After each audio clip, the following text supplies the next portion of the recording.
The honey house is like driving an old truck. I mentioned that I'm always listening to sounds that are out of place because it means that something is working differently than it should.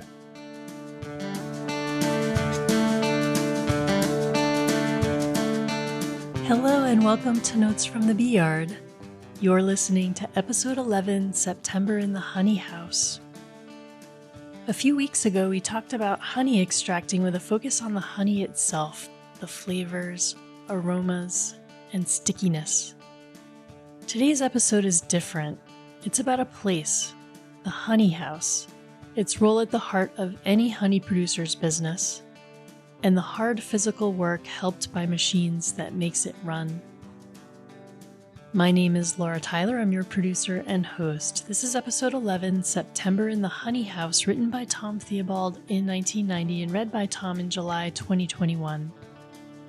Stay tuned through the end to hear Tom and I chat about work, place, and the honey house.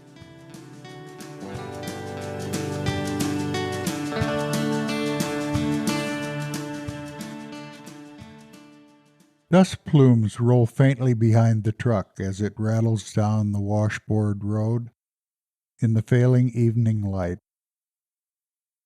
After a quick trip home for supper, I make the 3-mile drive back to the honey house to pump the last of the honey draining from the spinner and extractor.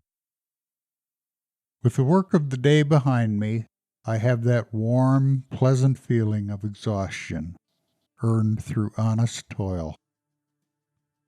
Cool night air blows by my face and up my sleeve, across skin sticky from a day of extracting. To the west, the deep purple silhouette of the Rockies looms against the last steel-gray light of sunset.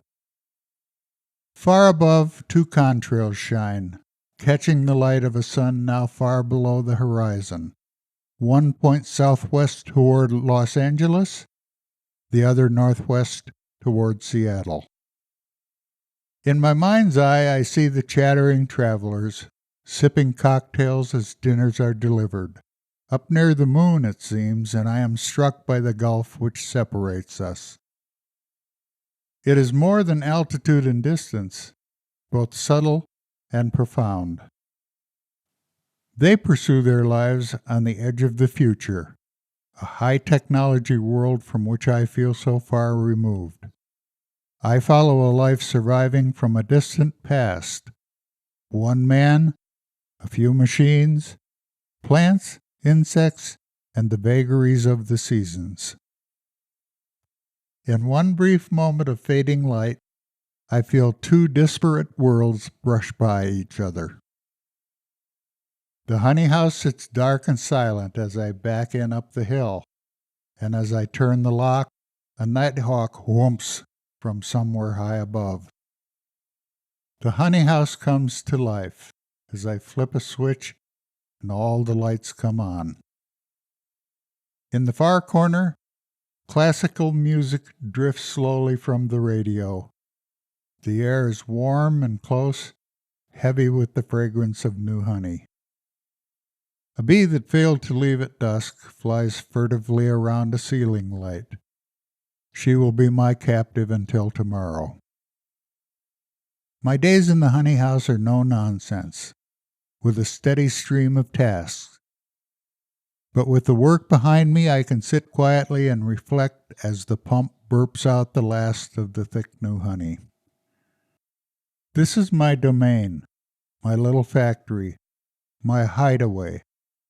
And as I sit, I think of all the friends who have visited me here over the years to observe this unusual operation for the first time. I remember record harvests of years gone by and record disasters as well as my eye sweeps the room. It is filled with machines, recognizable only to a beekeeper. Gadgets of various kinds, my aging steam boiler looking like some archaic cappuccino machine, or perhaps R2-D2's grandfather. Boxes line the wall, In the daytime, the honey house runs like a well-oiled machine, as all this equipment comes alive to do their thing. The only catch is that I am the oil. My time is spent on my feet, on the move, uncapping, loading and unloading the extractor and spinner, putting spun-out beeswax in the wax melter, and moving full or empty honey supers here and there. I know the personality of each machine, what obscure function each gadget serves, what each box contains, and when to give the boiler a little TLC. All of these are essential for this place called the honey house to run, and I often feel like the captain of a sailing ship or the engineer of a steam locomotive as I move about the honey house in this physical ballet, adjusting something here, tweaking something there, listening closely for any sound that's out of place, and running honey all the while. But then, the honey pump puts out the last of the treasure for this day, and my time for dreaming ends. I flip the switch and close the door. A fox barks faintly in the distance as dark and silence fold around. In spite of my exhaustion, I feel reluctant to leave this special place, the scene of so much work, so many memories.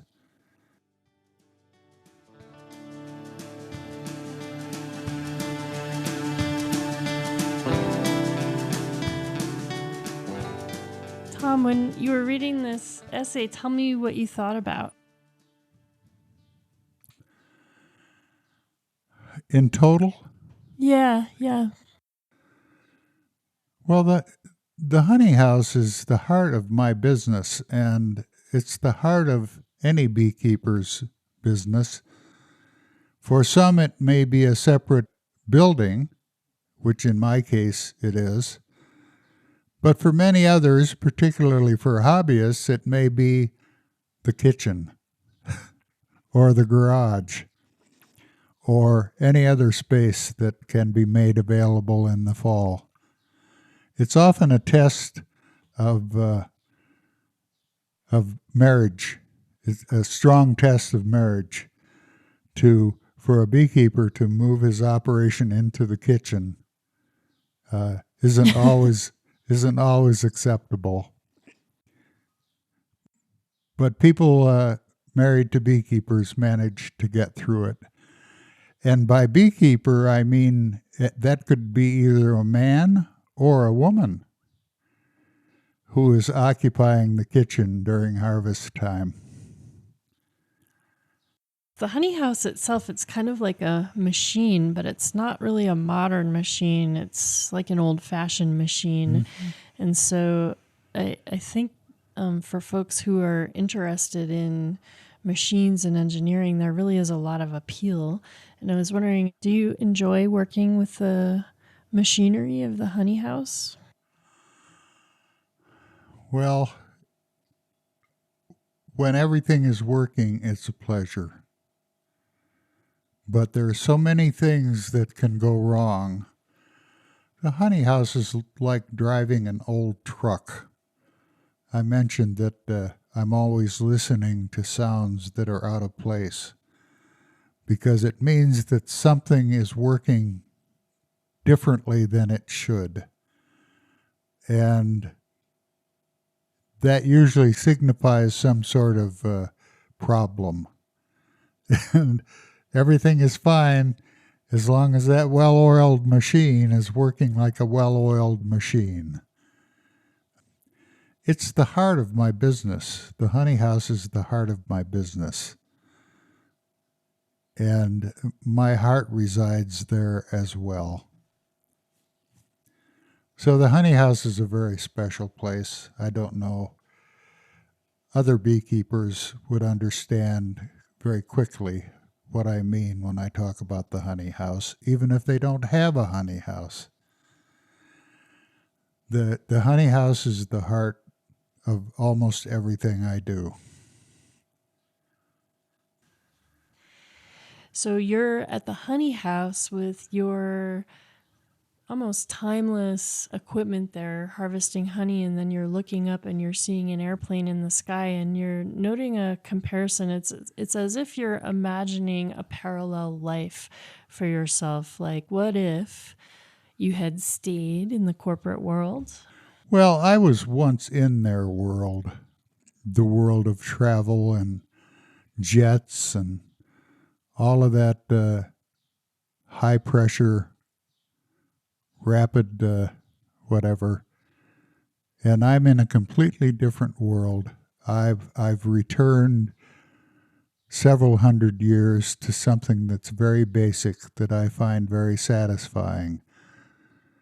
So I don't compare myself directly to those people up in the jet passing by, but I do see the difference in the life that we've chosen or which has been chosen for us. Anything else? Oh, there's lots more. I mean, everything is else. I wrote about the honey house because at certain times of the year, the honey house is the heart of my business. And I inherited a lot of old equipment. I referred in the last column to my steam boiler. Steam was an energy source for old-time beekeepers for many years, and I think the brass plaque on the steam generator is dated 1904. And it was very temperamental and always ready to develop some problem. And it was, at that time, was an important part of the extracting. And it's those kinds of things that made me very uneasy. The steam boiler was one of them. Although I love steam, I like to work with steam. But the steam boiler had seen its better life long before I ever got it. But I love steam. There's something elemental about all of this. Yes. Yes.